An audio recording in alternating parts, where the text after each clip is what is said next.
Invité de ce journal, docteur Gérard Terrier. Bonjour, vous avez été anesthésiste, réanimateur au CHU de Limoges. Vous avez créé en 2005 le service d'accompagnement et de soins palliatifs. Vous publiez ce livre aux éditions Montlimousin, La mort, la dernière énigme. L'idée, c'est d'essayer d'apprivoiser ce moment qui nous attend tous. Un petit peu, puisque la mort, c'est à la fois quelque chose de personnel, mais aussi d'universel.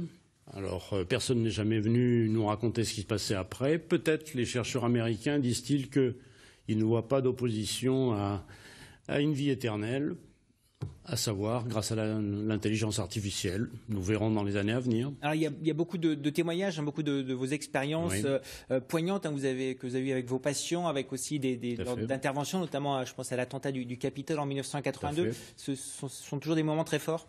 Ce sont toujours des moments très forts parce que c'est exceptionnel. Vous avez en face de vous un être unique qui a une réaction unique et vous n'êtes pas là pour juger, vous êtes là pour accompagner.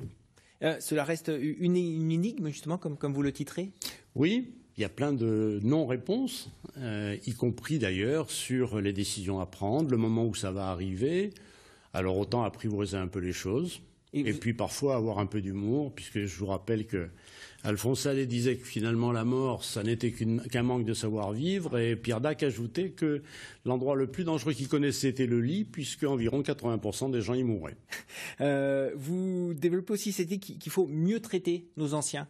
Oui, une société est jugée aux soins qu'elle apporte à ses anciens. Et actuellement, on a bien vu dans des faits divers récents que le soin n'était pas tout à fait apporté, ce qui fait qu'il coûte nettement moins cher de pousser un peu les anciens vers la sortie plutôt que de mettre du personnel autour pour leur permettre d'avoir une fin de vie digne.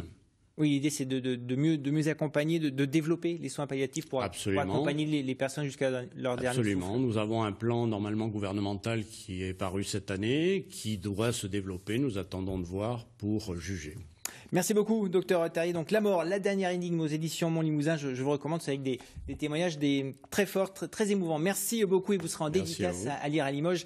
Mi-mai, Limoges, justement.